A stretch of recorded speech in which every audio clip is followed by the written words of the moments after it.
Audio Jungle. Olá a todos, me chamo Ellie René e sejam bem-vindos ao 7º episódio do podcast Pode Ensinar-te, projeto desenvolvido para a disciplina de Artes Visuais e Teorias Pedagógicas 1 do curso de Licenciatura em Artes Visuais da UDESC e coordenado pela professora Viviane Basquirotto. Aqui você vai aprender temas relacionados à escola, à sociedade, ao currículo, às pedagogias modernas e ao ensino de artes visuais. E nesse episódio, eu e minha colega Isabela Letícia traremos como tema o filósofo e educador brasileiro Paulo Freire e o que é o ensinar, utilizando como principal bibliografia o livro Pedagogia da Autonomia, publicado no ano de 1996. Bom, galera, vamos começando a apresentar quem foi o Paulo Freire, né? Quem que é essa figura que é estudada até os dias de hoje nos cursos de licenciatura, por que ele é tão importante, o que ele fez. Então, o Paulo Freire, ele foi esse grande filósofo e educador brasileiro que defendia a educação libertadora, ou seja, a educação como a prática da liberdade. E ele é uma referência não só no Brasil, tá? Ele é uma referência mundial e os melhores sistemas educacionais do mundo estudam os métodos criados pelo Paulo Freire, o método criado pelo Paulo Freire. O Paulo Freire nasceu em 1921 em uma família de classe média, porém, ele teve contato com a pobreza na infância durante a Grande Depressão de 1929, e foi por conta dessa experiência que levou ele a se preocupar com os mais pobres, inclusive, que influenciou ele na criação do método de ensino inovador para a época. A sua metodologia, ela consiste em fazer o educando aprender a partir de exemplos envolvendo a sua própria experiência de vida. E, além de ensinar as pessoas a ler e escrever, ele também estimulava o pensamento político e filosófico nos seus alunos. E a partir desse método criado pelo Paulo Freire, ele conseguiu, em 1963, alfabetizar 300 alunos no período de 45 dias. E, como muita gente durante a época da ditadura militar, o Paulo Freire foi taxado como traidor, foi perseguido e ficou em cárcere por 70 dias. Mas como se trata de Paulo Freire, nesse período o que ele fez? Alfabetizou mais gente. E, depois de ter sido liberado, ele viveu em exílio na Bolívia, trabalhou no Chile.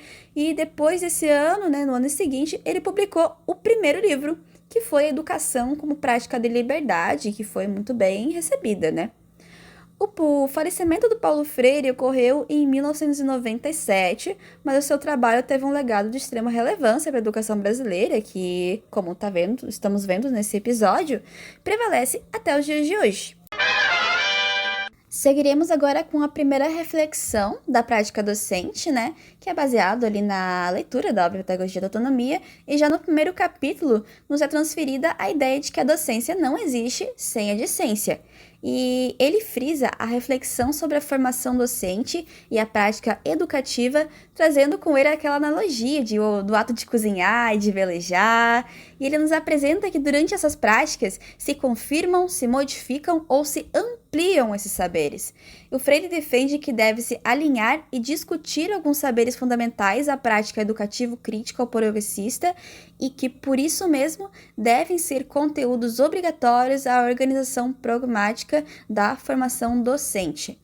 O Freire cita no próprio livro, abre aspas, que é preciso, sobretudo, e aí vai um destes saberes indispensáveis, que o formando desde o princípio mesmo de sua experiência formadora, assumindo-se como sujeito também da produção do saber, se convença definitivamente de que ensinar não é transferir conhecimento, mas criar as possibilidades para que a sua produção e a sua construção. Quem ensina, aprende ao ensinar, e quem aprende, ensina ao aprender. Fecha aspas. O autor coloca que ensinar é algo mais que um verbo transitivo relativo, que o ato de ensinar inexiste sem o aprender e vice-versa. E segundo Paulo Freire, o ato de ensinar exige algumas práticas que formam um verdadeiro educador. Então, gente, primeiramente, ensinar exige rigorosidade metódica, e isso quer dizer que um educador não pode se negar ao dever de, na sua prática docente, reforçar a capacidade crítica do educando, a sua curiosidade e a sua insubmissão. Segundo, ensinar exige pesquisa. O Freire defende que devemos sempre buscar inovar o nosso método de ensino, não deixando de lado a curiosidade ingênua de um eterno aprendiz. E, com suas próprias palavras, entre aspas, não há ensino sem pesquisa e pesquisa sem ensino. Terceiro, ensinar exige respeito aos saberes dos educandos. Isso nos faz refletir não somente sobre respeitar as vivências dos educandos, principalmente tratando de alunos pertencentes a classes populares, mas buscar atrelar esses conhecimentos relacionados ao conteúdo ministrado pelo professor. Quarto, ensinar exige criticidade. Enxerga que, para além do ato de transmissão de informações, um bom docente deve incentivar seus educandos a problematizar e a questionar a realidade em que os cerca. Quinto, ensinar exige estética e ética. E esta, por sua vez, significa que, com relação à estética, a prática docente deve ser bela e moral, proporcionando um ambiente de aprendizado atraente que estimule a autonomia do aluno, e a ética se diz respeito à coerência entre o que se ensina e a conduta do educador, respeitando assim a dignidade humana. 6. Ensinar exige a corporificação das palavras como exemplo, e isso implica que um professor não pode ficar se apoiando naquela ideia de faço o que eu digo, não faço o que eu faço.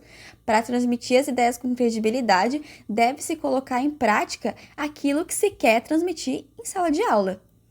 7. Ensinar exige risco e aceitação do novo e rejeição a qualquer forma de discriminação. Aqui o Freire pontua que, como professor, é necessário estar aberto a aprender novas formas de ensinar, buscar atualizar-se das novas tecnologias e incorporar novas ideias na sua prática docente, rejeitando também quaisquer práticas de violência e de preconceito. 8. Ensinar exige reflexão crítica sobre a prática.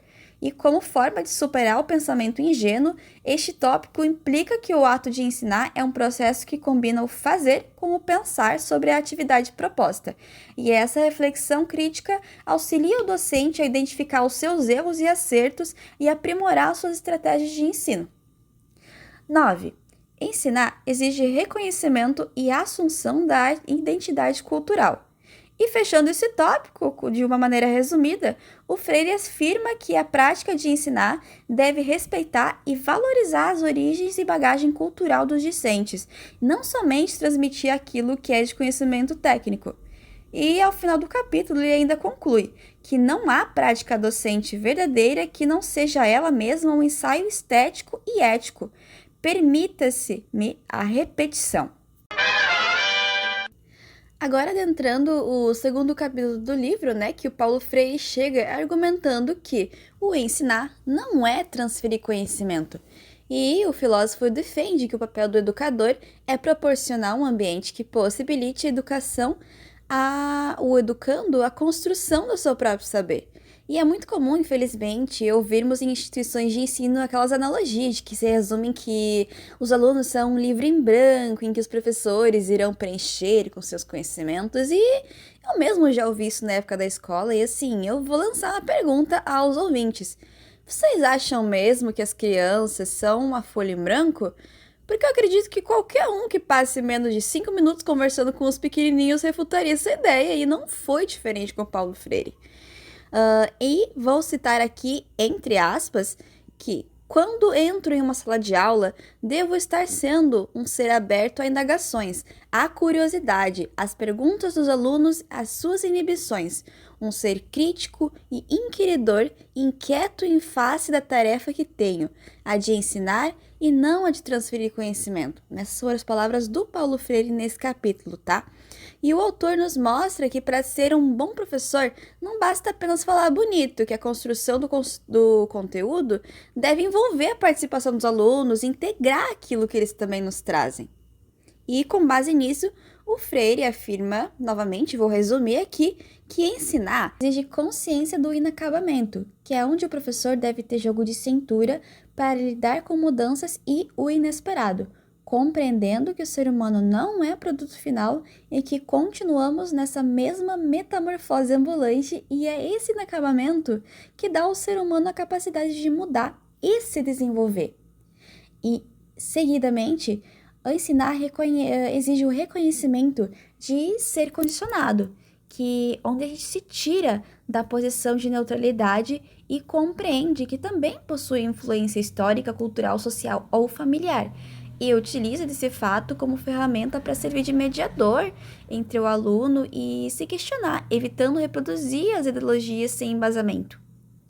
Terceiro, exige respeito à autonomia do ser do educando, onde a gente reconhece e valoriza os conhecimentos prévios do aluno, promovendo um diálogo e, além disso, respeitar a individualidade de cada estudante ao mesmo tempo que desenvolve o seu pensamento crítico.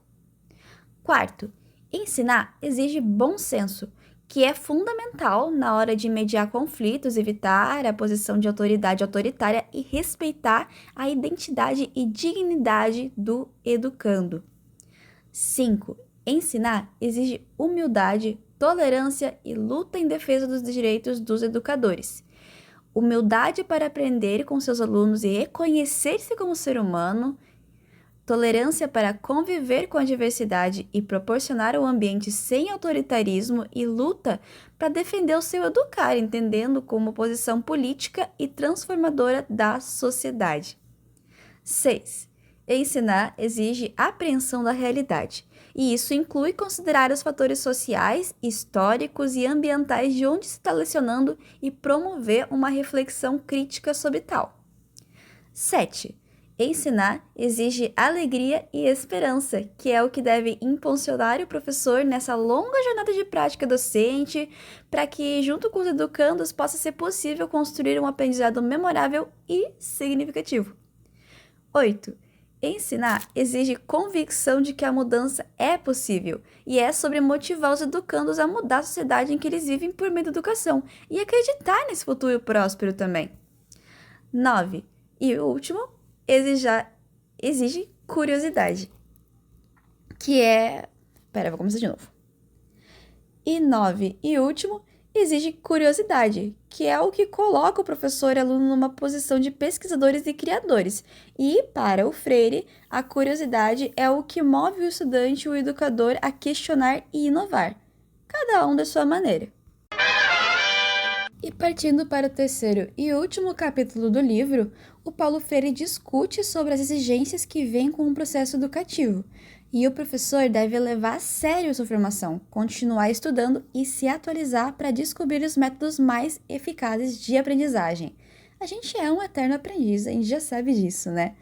E apenas assim ele terá a confiança e a autoridade necessária para liderar uma turma.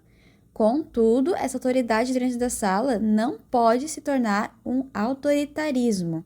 E é crucial estabelecer uma relação de respeito recíproco entre o estudante e o professor.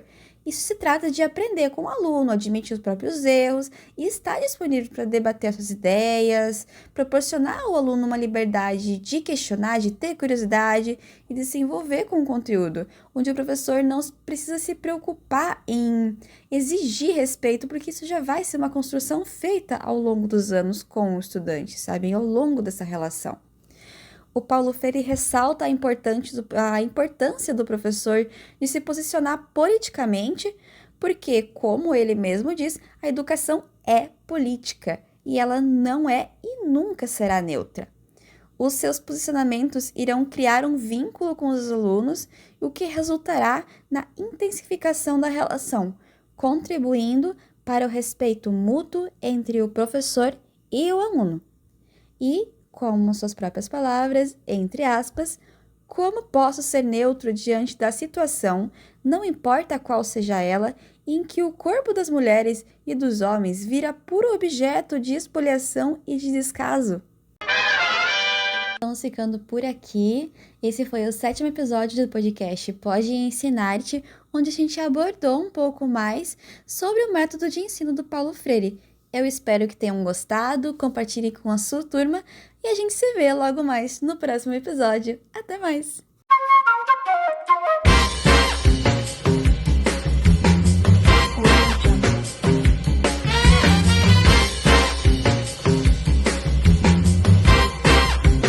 Audio Jungle.